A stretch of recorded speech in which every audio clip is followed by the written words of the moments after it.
But the expenditure of energy in some of that stuff, where I've targeted stuff I want for, let's say, myself or somebody else, I mean, I press into that place. We love your words. We love your words. I'm not taking no for an answer. We want you to expend your energy in the emotional journey, not in the action journey. No, this is emotional journey. I'm talking about wrestling to get this alignment where I'm saying in my own doubts, I'm not taking no for an answer. I'm pressing this, and whatever the static and flack is that says I'm making a fool of myself, I'm going there. But the difference and the thing that's happening to you is that it's the reason that we softened the title of this workshop from Science of Deliberate Creation to Art of Allowing.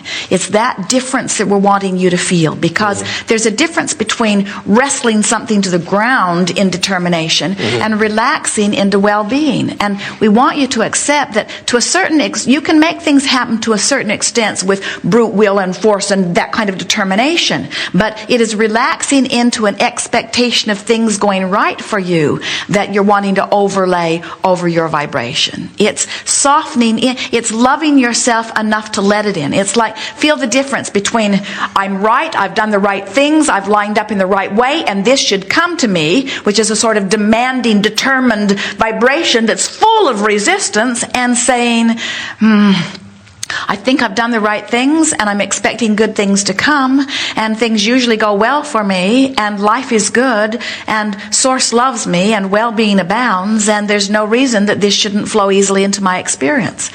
In other words, it's the softer alignment with well-being. You have to understand that well-being, let's start in this place. Get in an airplane, go 600 miles an hour at 50,000 feet in the air, and look out the window and see how calm it appears.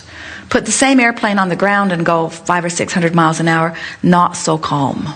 Much more resistance under those conditions. So what you're wanting to do is be consciously aware of the two factors in the energy that creates worlds, the energy that you summon. There's the factor of summoning, and there's the factor of allowing.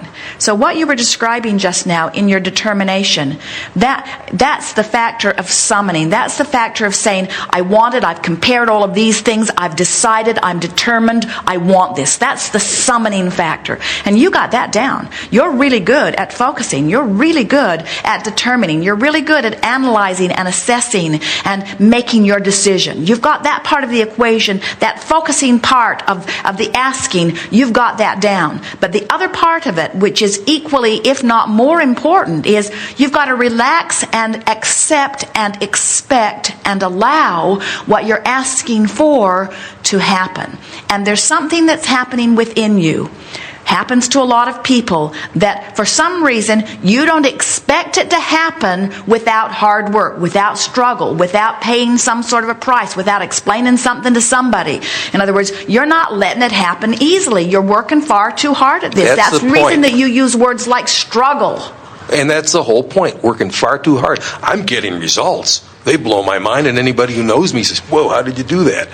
Well, I can tell you how I did it, but I don't like having to do it. You know, I'm wasting so much energy in getting it that once I got it, I'm thinking, well, maybe we shouldn't have to work this hard. All right, let us give you some words to try to soften that.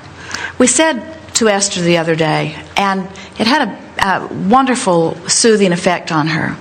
We said, Esther, do you accept that your future experience is laid out before you based upon things that you've been thinking and feeling before? And Esther said, yes, I can feel my future calling me. I can feel the momentum in motion, and I can feel that I don't just wake up every day and start all over, that there's momentum involved.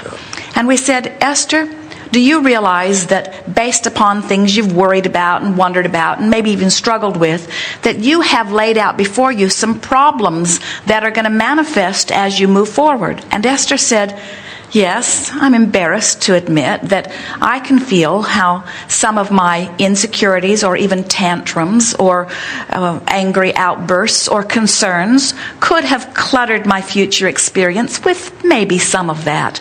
And then we said, and do you know that those problems that you don't even know about yet have solutions right on the heels of them? Right. That before the problem even begins to manifest into your experience, the universe has already figured out the solution? Well, that got her attention.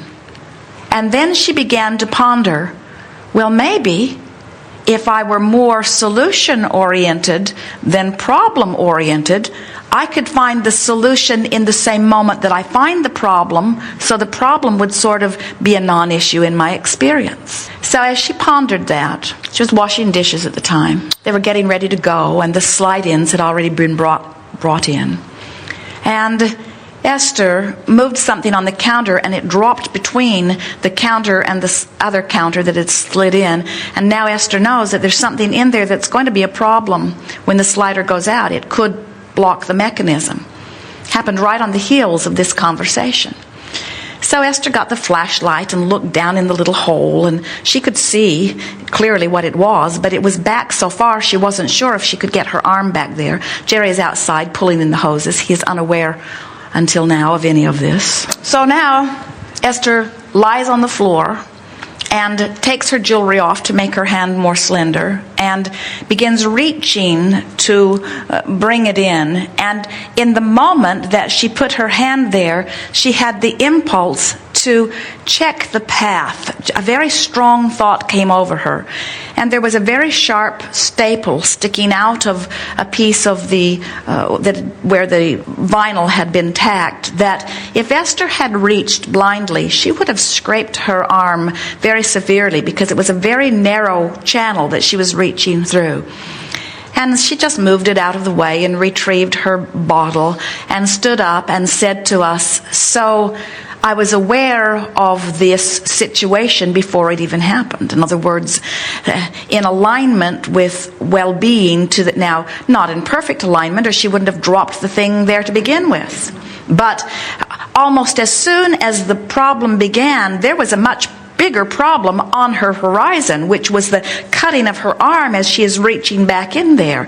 But the solution became part of her awareness before the problem even occurred, because the balance of her life is more about well-being than not well-being. So as Esther analyzes this experience, she could say, all right, so I'm in alignment with inconvenience. And if she were to retrace her steps through the days, she's been saying things. She's been feeling a little bit of martyrdom. She's been accomplishing a tremendous amount under adverse conditions. They had their coach in at Decatur. They couldn't be in the coach. They had to take their computers to a hotel. She was doing the weekly tape program in the back of the car. In other words, she got her work done, but not under the easiest of conditions. And so that's sort of the drum she's been beating. I'm really good. I can make it happen. It isn't easy, but I keep my promise. In other words, a little bit of that brings dropping things behind, inconveniences, things not going well.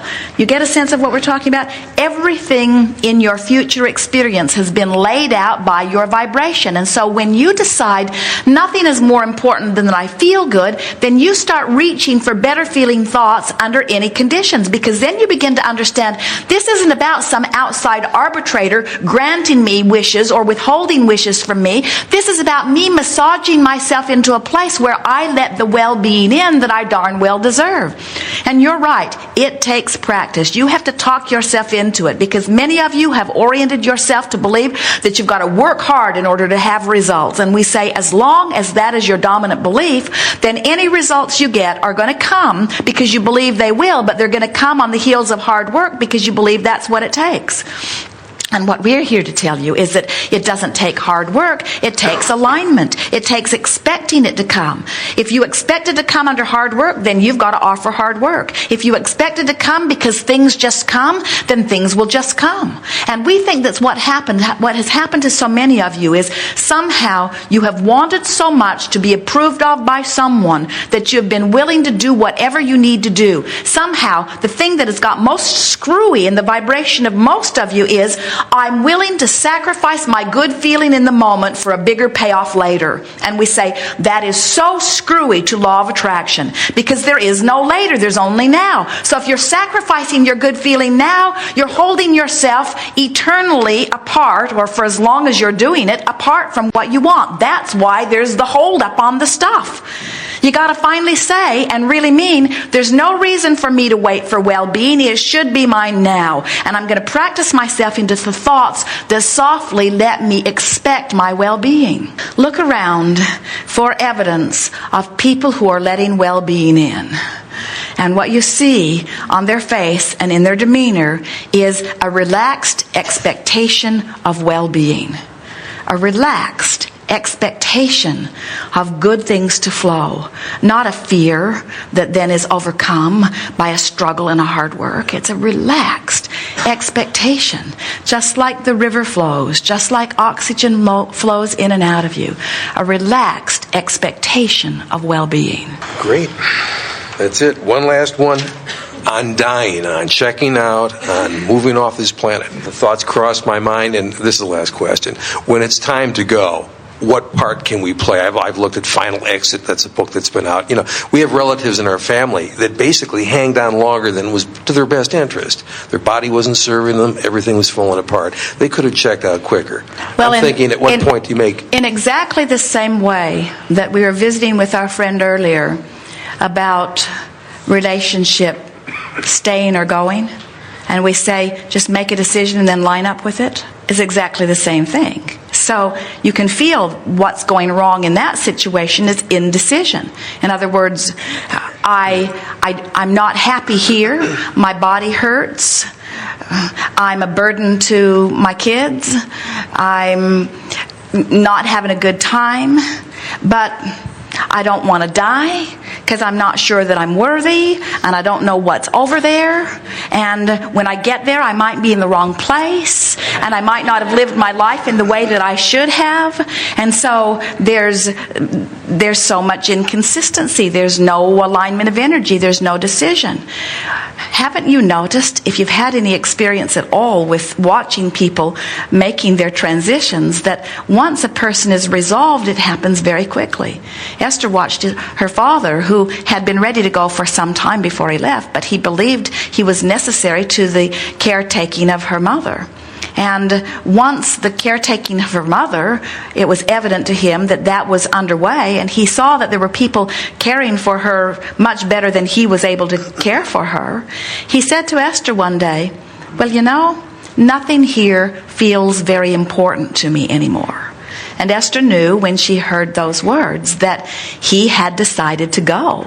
And within 5 days, he was gone. In other words, she actually felt the decision happen within him. It was like, my work here is done. He turned his attention someplace else. And the struggle no longer existed, you see.